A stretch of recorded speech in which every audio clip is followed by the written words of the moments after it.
내년도 예산이 400조 7천억으로 확정됐는데요. 박근혜 정부 5년간의 이 누적된 재정 적자가 지금 152조가 넘는 걸로 나오고 있습니다. 자, 2013년 첫 해에 21조, 그 다음에 2014년에 29조 5천, 그 다음에 2015년에 38조, 그리고 2016년 올해 36조 1천억, 그리고 내년에 28조 1천억, 좀 줄어들었습니다만은 내년이 어쨌든 이 합친 적자액이 총 152조 8천억입니다.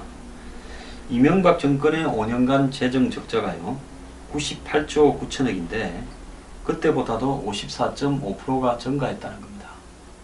자, 이명박 정권 5년 동안에 4대 강인이 해외 자원개발인이 엄청 돈 좀 날렸는데 박근혜 정부 5년 동안에 이명박 정부보다도 54.5%가 더 재정 적자가 증가했다면 그만큼 경제 상황이 어려워서 경제 상황을 회복하는데 돈을 많이 이렇게 썼는지 이 부분은 따로 한번 분석해 볼 필요가 있다고 보고 있습니다.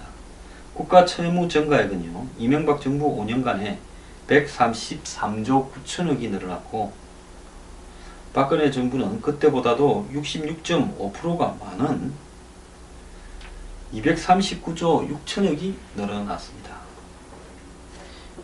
2012년 말에 32.2%였던 GDP 대비 국가 채무 비율이요.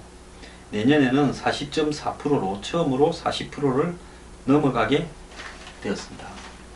자, 현 정부는 예산을 편성할 때마다 경제 활력 제고와 미래 성장 동력 확충, 재정 건전성 강화를 강조해 왔는데요. 하지만 재정 건전성은 역대 정부 가운데 가장 악화되었습니다. 그거는 뭐 이 적자 추이나 이런 걸 가지고 이렇게 이야기를 하겠죠. 경기 대응이나 미래 투자 면에서도 좋은 평가를 받고 있는지 좀 의문입니다. 자, 박근혜 정부 들어서 결국 낮은 성장률을 이어가면서 저성장이 고착될 수 있는 그런 구조를 갖다가 지금 이렇게 만들어 가고 있는데요.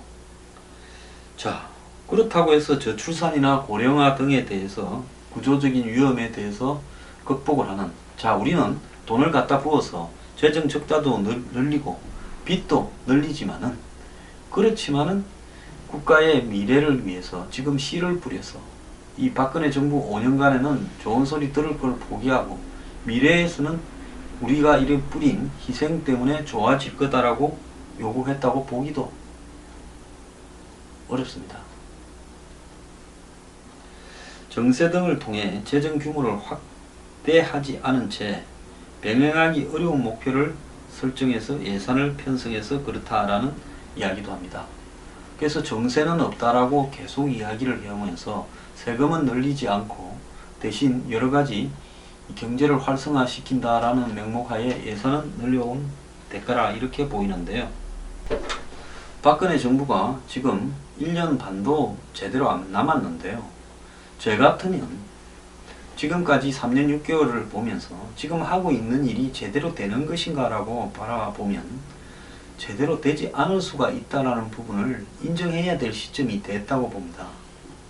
초이노믹스니 무슨 규제 완화니 경제 활성화니 지금 뭐 창조 경제니 문화 융성이니까 당장은 아니더라도 미래는 갈 수 있다 이렇게 우기면요 나중에 정권만 바뀌면 다 없어져 버립니다.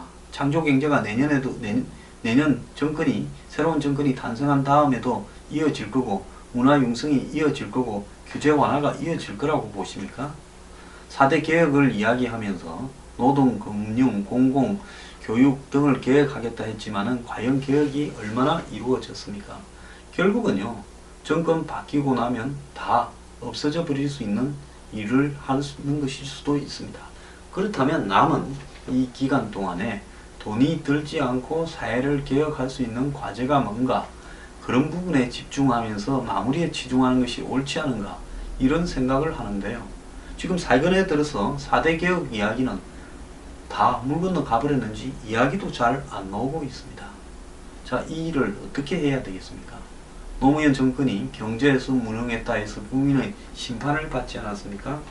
자, 박근혜 정권이 빚만 늘리고 재정 적자만 늘렸는데 해놓은 것이 무엇이 있는가라고 국민의 심판대에 오를 날이 멀지 않았을 수도 있지 않겠습니까? 그렇다면 지금까지 해온 사업이 옳은지 한 번쯤은 중간 평가를 해야지 관성대로 이렇게 밀고 간다고 역사적 평가가 바뀔 수 있겠습니까? 생각을 좀 해보길 바랍니다.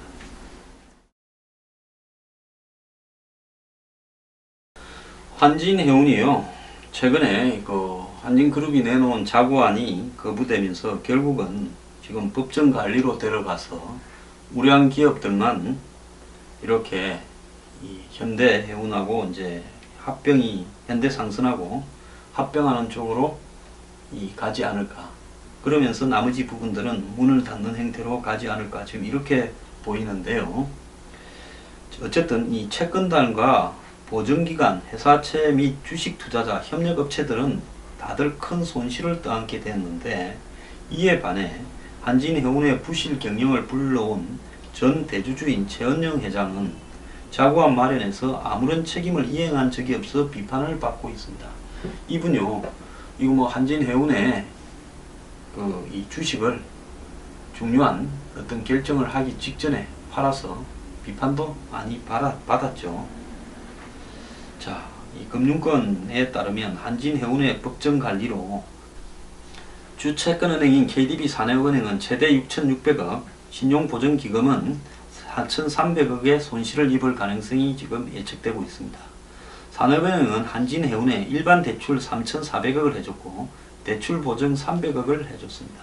자, 법정 관리에 가게 되면 이거 받을 가능성이 거의 없죠.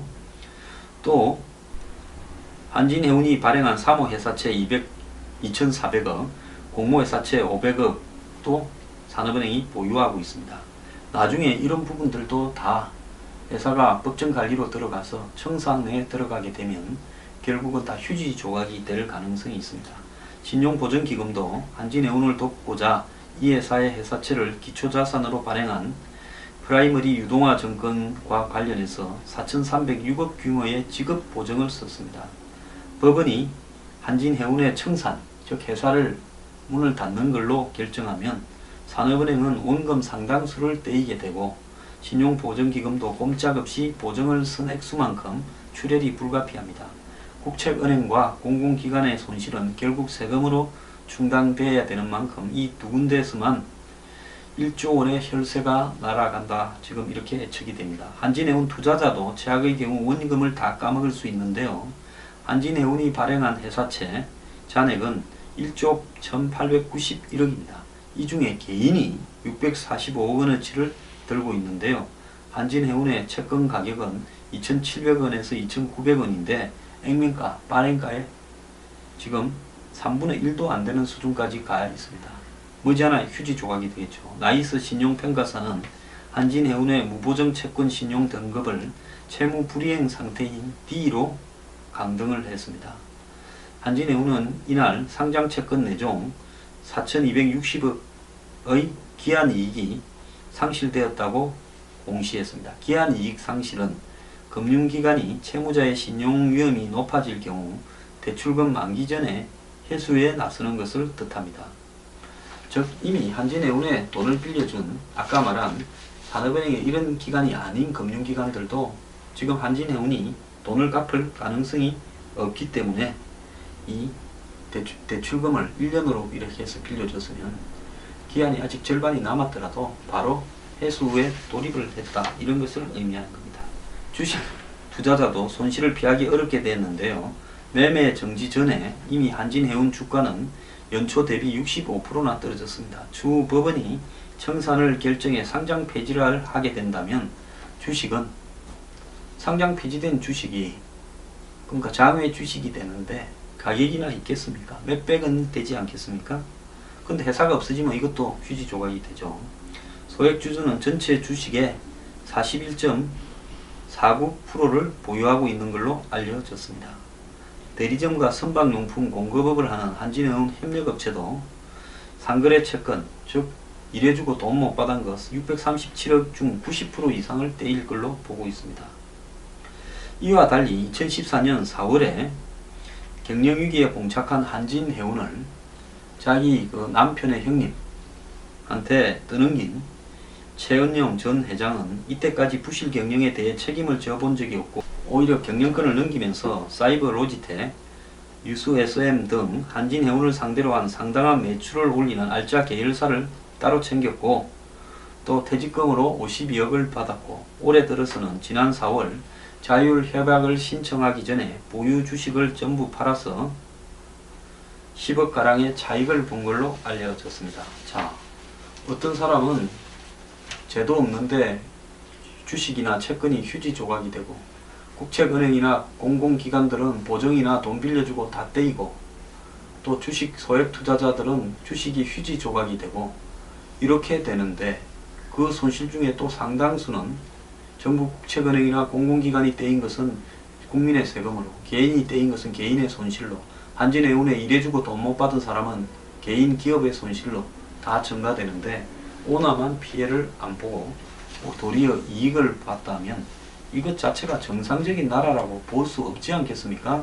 오나 일가에 대해서 정부가 부산권을 청구했어요. 다 받아내는 이런 일들이 선행되지 않고 이렇게 모럴 해저드한 일들이 벌어진다면 대한민국이 정상적인 국가라 볼 수 있겠습니까?